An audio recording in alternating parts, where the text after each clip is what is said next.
Hello everyone, welcome back to our channel. Today we are diving into the incredible story of Ibn Battuta, the legendary traveler who journeyed across deserts, oceans, and empires more than 700 years ago. From Morocco to China, his 75,000-mile adventure became one of the greatest travel stories in human history. Let's begin the journey.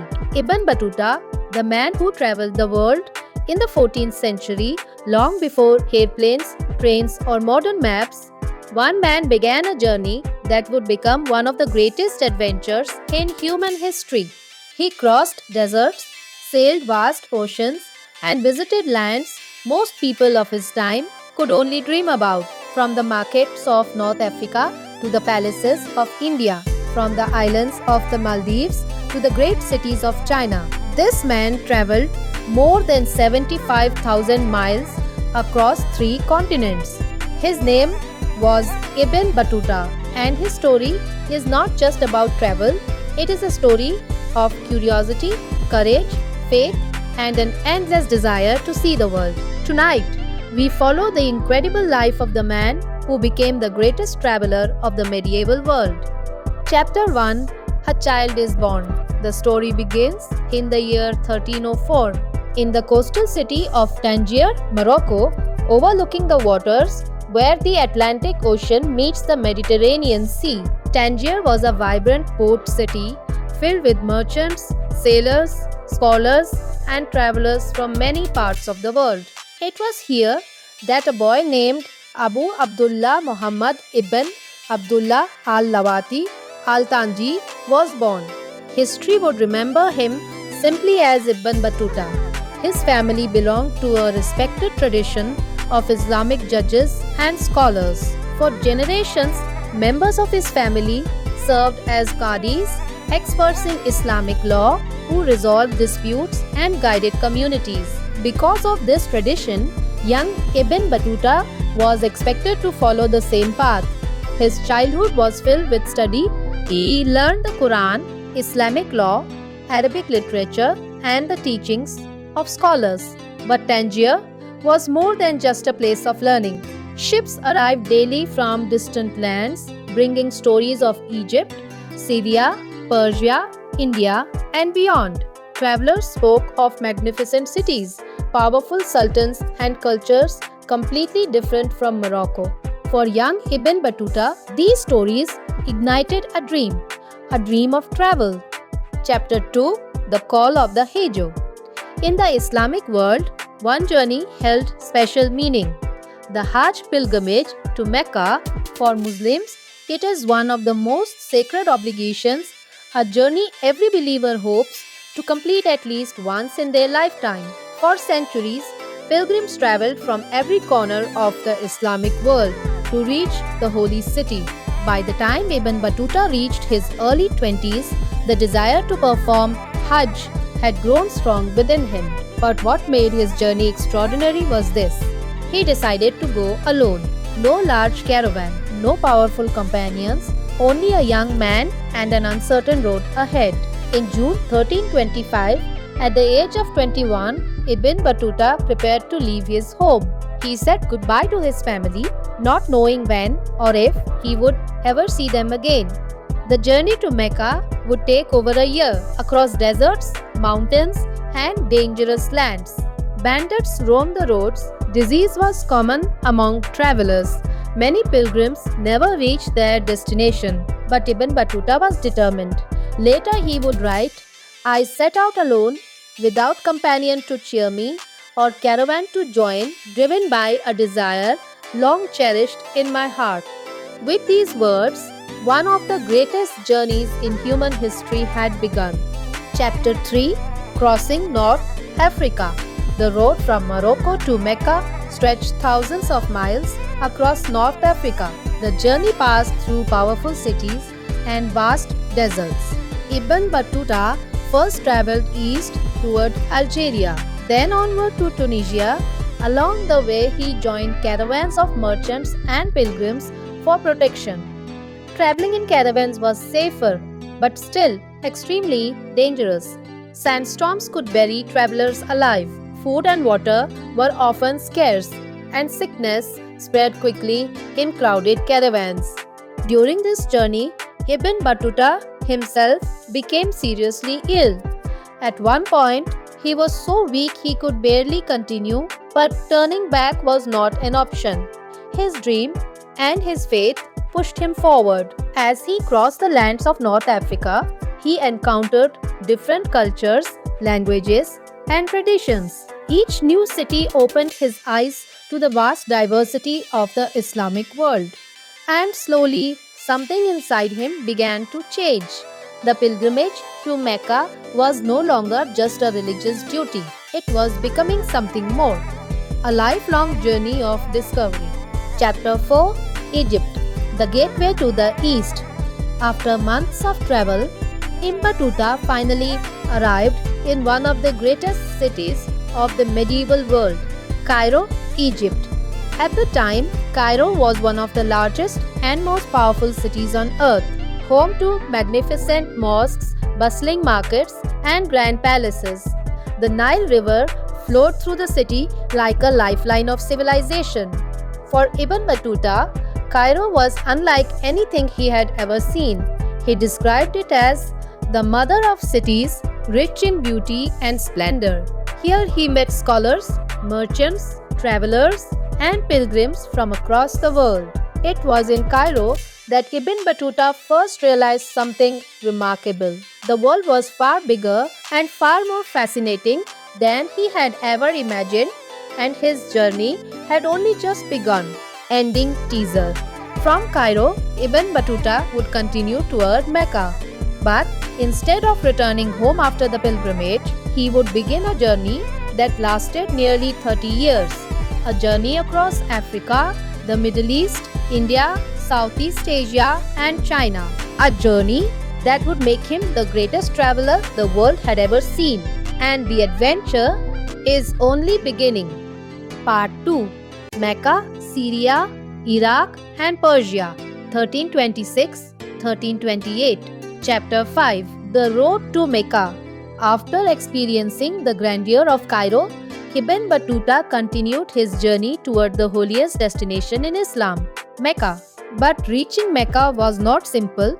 Travelers had to cross long desert routes filled with danger. Pilgrims often moved in large caravans protected by armed guards. These caravans could include thousands of people and hundreds of camels carrying food, water, and supplies. Ibn Battuta joined one such caravan heading east across the desert. The journey was exhausting. Days were filled with scorching heat and nights with cold desert winds. Bandits often waited along remote routes, hoping to attack travelers. But despite the danger, pilgrims continued their sacred journey. After many weeks on the road, Ibn Battuta finally reached the city he had dreamed about for years, Mecca. For every Muslim, Mecca is the spiritual center of the world. And for Ibn Battuta, arriving there was one of the most emotional moments of his life. Chapter 6, Arrival in the Holy City. In the year 1326, Ibn Battuta finally entered Mecca. Before him stood the Kaaba, the sacred structure toward which Muslims around the world direct their prayers. For the young traveler from Morocco, the sight was overwhelming. Pilgrims from distant lands filled the holy city. There were Muslims from North Africa, Persia, Turkey, India, Central Asia. For the first time, Ibn Battuta saw the true global unity of the Islamic world. He performed the sacred rituals of Hajj, walking around the Kaaba with thousands of other believers. But after completing the pilgrimage, Ibn Battuta faced an important decision. Should he return home to Morocco or continue exploring the vast world beyond Mecca? The answer would shape the rest of his life. He chose to keep traveling. Chapter 7, Exploring Syria and the Holy Lands. After his pilgrimage, Ibn Battuta began exploring the lands of the Middle East. He traveled north towards Syria, visiting cities famous for their beauty and learning. One of these cities was Damascus. In the 14th century, Damascus was one of the most magnificent cities in the world. Its markets were filled with spices, silk, jewelry, and books. Great mosques and schools attracted scholars from across the Islamic world. Ibn Battuta spent time studying with religious teachers and meeting travelers who shared stories of distant lands. He also visited Jerusalem, one of the most sacred cities in human history. There he prayed at Al-Aqsa Mosque, a place deeply important in Islamic tradition. Every city he visited expanded his understanding of the world. And with every new journey, his desire to travel only grew stronger. Chapter 8: The Fallen Glory of Baghdad. From Syria, Ibn Battuta traveled east toward Iraq. His destination was the legendary city of Baghdad. For centuries, Baghdad had been the center of learning and power in the Islamic world. It was once home to the famous House of Wisdom, where scholars studied science, mathematics, and philosophy. But by the time Ibn Battuta arrived, the city had already suffered a terrible tragedy. In 1258, Mongol armies destroyed much of Baghdad, ending the Great Abbasid Caliphate. Even so, the city still held echoes of its former greatness. Ibn Battuta walked through markets, mosques, and neighborhoods that were slowly rebuilding after the destruction. He met scholars and religious leaders who kept the traditions of learning alive. But the scars of the past were still visible. Baghdad reminded him that even the greatest cities in the world could fall. Chapter 9: Journey into Persia. Ibn Battuta's curiosity pushed him even farther east. He entered the lands of Persia, known today as Iran. Persia was famous for its ancient cities, beautiful architecture, and rich culture. Here he visited places such as Isfahan and Shiraz, cities known for their stunning gardens, mosques, and learning centers. Persian culture impressed him deeply. Poetry, art, and architecture flourished in these lands. He also encountered powerful rulers and regional governors who controlled different parts of Persia after the Mongol invasions. But travel was still dangerous. Roads were long, and the political situation in many regions remained unstable. Yet Ibn Battuta continued forward, determined to see as much of the world as possible. By now, his journey had already lasted several years, but his greatest adventures were still ahead. Soon, he would travel toward lands that few people from Morocco had ever seen, toward Central Asia, India, and even China. Ending teaser. What began as a simple pilgrimage had now become a lifelong adventure. Ibn Battuta had already crossed thousands of miles, but the world ahead was even more mysterious. Soon he would enter Central Asia, travel across the lands of the Mongol Empire, and eventually arrive in one of the richest kingdoms of the medieval world, India. There, his life would change forever. Part 3: Central Asia and the Kingdom of India, 1328-1335. Chapter 10: Towards Central Asia. By the late 1320s, Ibn Battuta had already traveled thousands of miles, from Morocco, across North Africa, through Egypt, Arabia, Syria, Iraq, and Persia. But instead of returning home, he turned his eyes toward a region known for its vast landscapes and powerful empires, Central Asia. This region had once been the heart of the Mongol Empire, founded by the legendary conqueror Genghis Khan. Even decades after his death, Mongol rulers still controlled many of the trade routes connecting east and west. These routes were known as the Silk Road. Merchants from China, India, Persia, and Europe traveled along these paths, carrying silk, spices, gold, and precious stones. For Ibn Battuta, the Silk Road was more than just a trade network. It was a gateway to entirely new civilizations. So he joined caravans moving across the rugged mountains and vast plains of Central Asia. Chapter 11: Through the Mongol Lands. Travel through Central Asia was both fascinating and dangerous. The region was controlled by powerful Mongol leaders who ruled vast territories stretching across Asia. Ibn Battuta encountered cities influenced by Turkish, Persian, and Mongol cultures. He described large markets filled with merchants from many nations. But life along these routes could be unpredictable. Tribal conflicts, harsh winters, and long distances made travel extremely difficult. Despite the challenges, Ibn Battuta was amazed by the diversity of people he encountered. He met nomadic tribes living in portable tents, merchants transporting goods across continents, scholars traveling in search of knowledge. Every meeting added another chapter to his growing understanding of the world. But soon he heard stories of a distant land far to the south, a land of enormous wealth and powerful rulers, a kingdom known as India. Chapter 12: The Legend of India. In the 14th century, India was known across the world for its riches.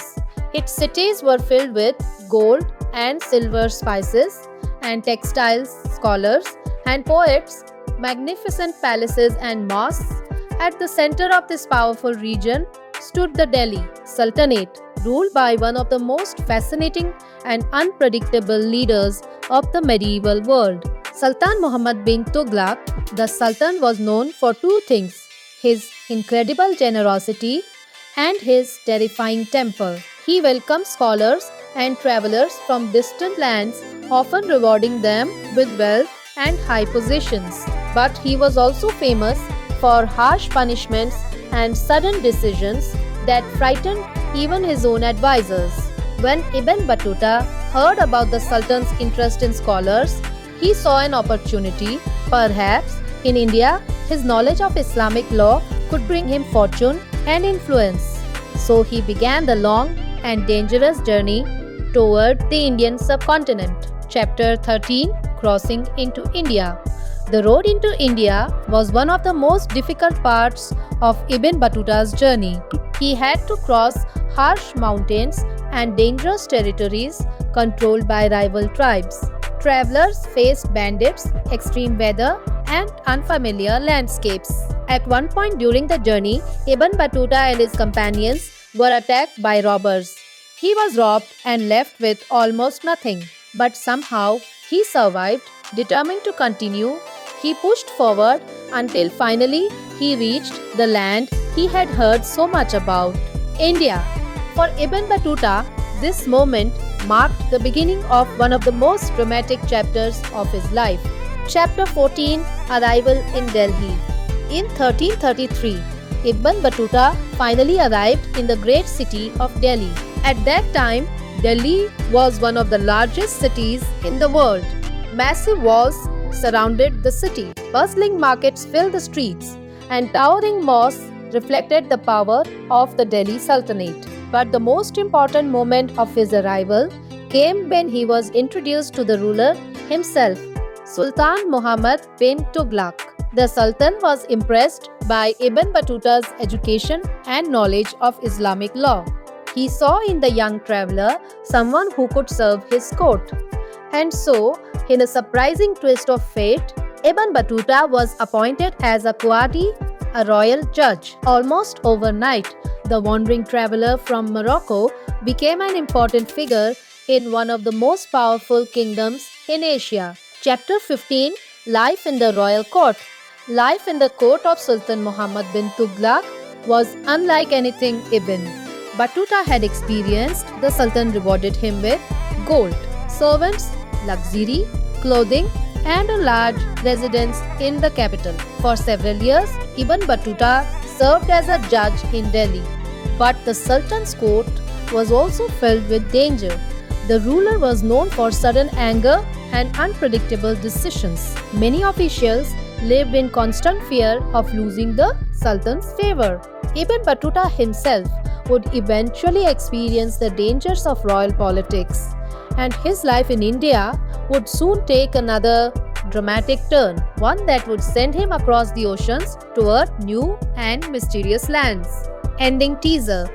For years, Ibn Battuta served the powerful Sultan of Delhi, but court politics, danger, and intrigue would soon force him into a new journey, a journey across the Indian Ocean toward the islands of the Maldives, Sri Lanka, and Southeast Asia, and eventually toward the mysterious Empire of China. The greatest adventures of Ibn Battuta's life were still waiting. Part 4: Escape from Delhi, the Indian Ocean, and the Maldives, 1335-1344. Chapter 16 to Danger in the Sultan's Court. For several years, Ibn Battuta lived in luxury as a royal judge in Delhi. But life in the court of Sultan Muhammad bin Tughlaq was never stable. The Sultan was brilliant but unpredictable. He could reward a man with gold one day and punish him severely the next. Many officials were imprisoned or even executed after falling out of the Sultan's favor. Ibn Battuta himself began to feel uneasy. Court politics grew increasingly dangerous, and rumors of conspiracies filled the palace halls. At one point, Ibn Battuta was even suspected of having connections with a rebel group. For a time, he feared he might lose everything, perhaps even his life.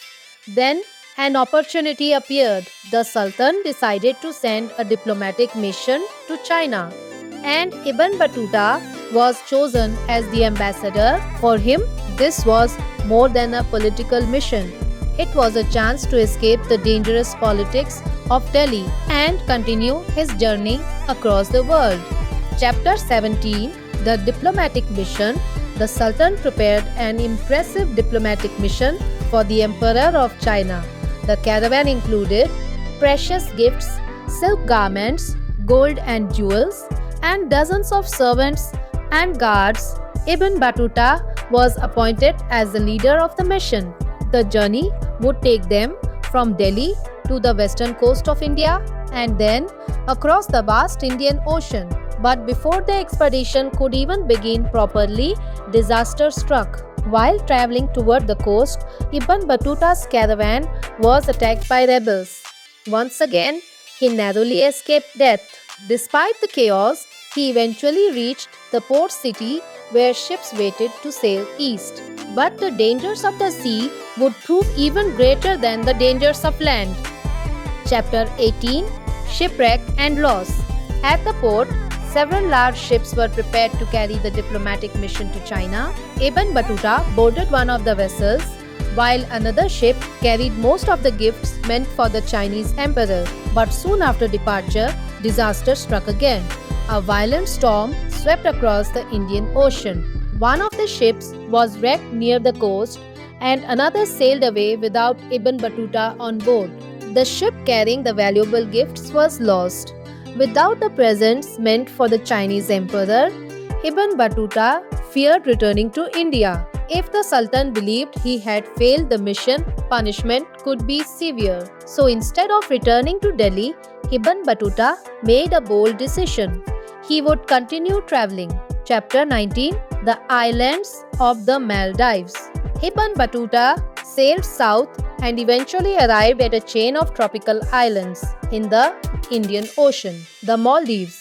These islands were unlike anywhere he had ever seen. White sandy beaches, clear blue waters, palm trees swaying in the wind. The island kingdom was peaceful, wealthy from trade, and deeply connected to the Islamic world. When the local rulers learned that Ibn Battuta was a scholar of Islamic law, they asked him to serve as a judge. Once again, the wandering traveler found himself holding an important position. But life in the Maldives was complicated. Ibn Battuta tried to enforce strict religious laws which sometimes conflicted with local customs. Despite the challenges, he remained there for more than a year. During this time, he even married into local families, becoming part of island society. Yet his restless spirit could not stay in one place forever. Soon, the road, or rather the sea, called him again. Chapter 20: The Sacred Mountain of Sri Lanka. Leaving the Maldives behind, Ibn Battuta sailed north towards Sri Lanka. The island was famous for the sacred mountain known today as Adam's Peak. Many religious traditions believed that the mountain contained a sacred footprint connected to the story of Adam. Pilgrims from different religions traveled there to pray. Ibn Battuta joined the difficult journey to the top of the mountain. The climb was steep and dangerous. Narrow paths wound through forests and cliffs. But when he reached the summit, he witnessed breathtaking views stretching across the island. For Ibn Battuta, it was another reminder of the beauty and diversity of the world he had spent years exploring. Yet, even after seeing so many lands, he was not finished. Ahead of him lay one of the most mysterious civilizations of the medieval world, China. Ending teaser. By now, Ibn Battuta had traveled across deserts, mountains, and oceans. He had served kings, survived attacks, and witnessed cultures across 3 continents. But one final destination still awaited him, a land of massive cities, powerful emperors, and advanced technology. A civilization known to travelers as Cathay. Today we call it China. And for Ibn Battuta, the final chapters of his incredible journey were about to begin. Part 5, China, Return Home, and the Legacy of a Great Explorer 1344 to 1369. Chapter 21, Journey to China. After leaving Sri Lanka, Ibn Battuta continued sailing through the waters of Southeast Asia. He traveled through regions that today include Malaysia, Indonesia, and the South China Sea. These waters were some of the busiest trade routes in the medieval world. Merchant ships carried silk from China, spices from Southeast Asia, precious stones from India, and luxury goods destined for markets across the Middle East and Africa. Eventually, Ibn Battuta reached the distant land that few travelers from Morocco had ever seen, China. To many people of his time, China seemed almost mythical, a place of advanced cities, enormous wealth, and powerful emperors. But Ibn Battuta was about to see it with his own eyes. Chapter 22, The Great Cities of China. China amazed Ibn Battuta. Its cities were enormous compared to many places he had seen before. Wide streets, busy markets, and advanced systems of canals connected cities and trade centers. He described Chinese ships as some of the largest and most impressive vessels in the world. In cities like Guangzhou and Hangzhou, he saw markets full of goods from every corner of Asia. Silk, porcelain, paper money, and beautiful artwork filled the markets. China's organization and technology impressed him deeply. But despite the beauty of the land, Ibn Battuta began to feel something he had not experienced in many years. He felt homesick. After nearly 24 years of travel, the time had come to return home. Chapter 23, The Long Road Home. Returning home would take years. Ibn Battuta retraced parts of his journey across Asia and the Middle East. He traveled again through India, Persia, the Arabian Peninsula, North Africa. Every step of the journey reminded him how far he had traveled since leaving Tangier as a young man.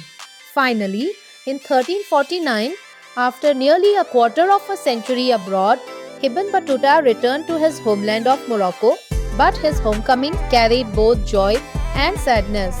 During his long absence, both of his parents had passed away. The young man who had left home seeking adventure had returned as a seasoned traveler, but he could never see his family again. Chapter 24, One Final Adventure. For many people, returning home after such an epic journey would have been the end of their adventures, but not for Ibn Battuta.